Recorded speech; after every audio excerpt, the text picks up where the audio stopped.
says that Presidency has described the 2023 presidential candidate of the Labour Party, Peter Obi, as the Nigerian version of former U.S. President and Republican candidate for the U.S. 2024 election, Donald Trump. The senior special assistant on media and publicity to President Bola Tinubu, Temitope Ajayi, drew the comparison in a post on social media platform X on Wednesday. This comes following the U.S. presidential debates between Trump and Democratic candidate Vice President Kamala Harris.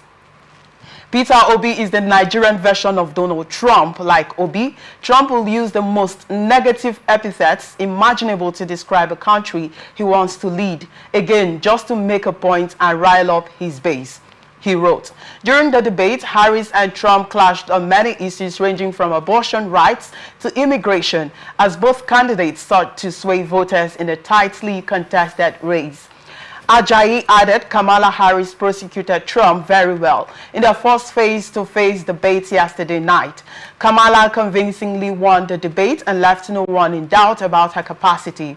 Vice President Harris knew Trump's weakness and set traps for him. Trump fell for her baits. Both candidates have been fact-checked on their claims in the debate, while Harris was reported to have made just one incorrect claim. Trump made 33 false claims in the same 90 minutes debate. The 2024 U.S. elections are slated for Tuesday, November the 5th. Barrister Ndamzi, did you watch the debates? Yes, not really, but I watched, I came in late and I watched some of the highlights. Okay, so from what you watched, what can you deduce between Kamala Harris and Donald Trump? Yes, just like as posited, okay, Kamala, you know, understood Trump's weaknesses. Yes. And used that as a bait. Believe me, Trump didn't perform well at all during that debate, and I hope that he does better sometime in the future. But, you know, reacting to Temitope's claim, I disagree with him vehemently that Obi is a Nigerian version of Trump, because we are all aware that Obi speaks with facts and figures. So if Obi have posited a figure or posited a fact, Temitope thinks different, he should have been able to tell us that at some point Obi said this, the figures are this, but these figures are wrong. And you tell us the exact figure.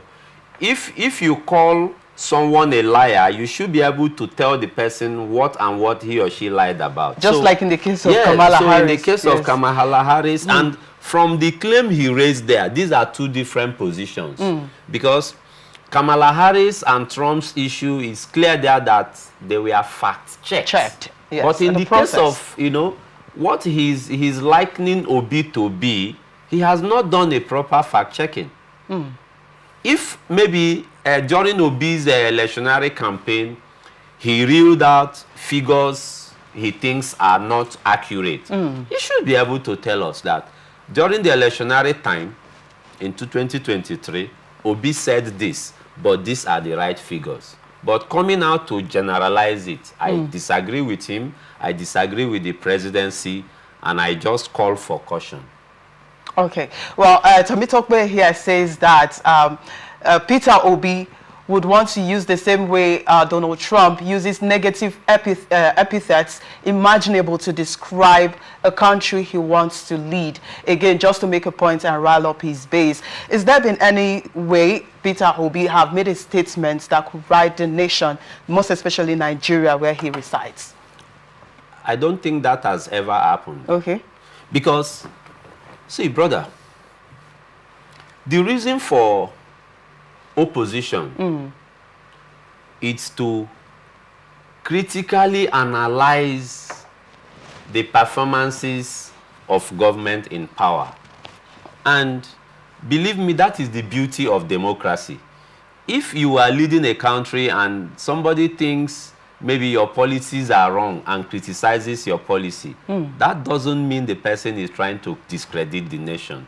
What Obi does is to point out areas he thinks are flawed and gives alternative advice that could remedy or cushion the effect of such flaws. So I once again disagree with his position, and I use this opportunity to tell him to fact check properly and show Nigerians figures and facts where Obi may have misconstrued the government.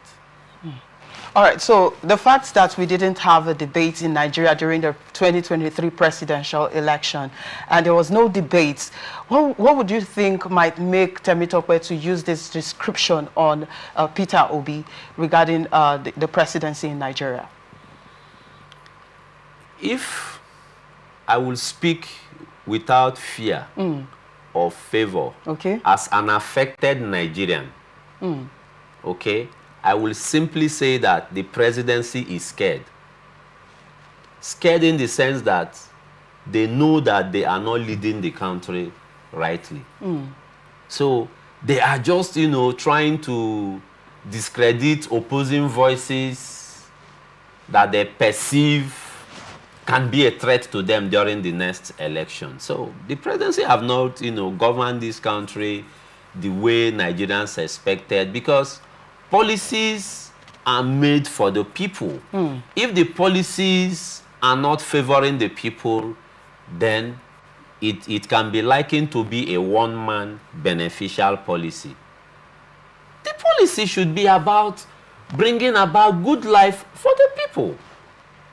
If you cannot roll out policies that will give Nigerians a leeway, then I wonder what they are doing. And you can see the way they are technically, you know, trying to silence opposing voices. It's wrong. That is very wrong. We are in a democratic setup, and Nigerians know Mr. President as a champion of democracy.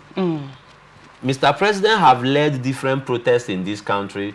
Mr. President was a strong member who joined in fighting the military government to enthroning democracy in Nigeria. So Nigerians expected that this government will be a type that we will enjoy dividends of democracy, but it's looking the other way.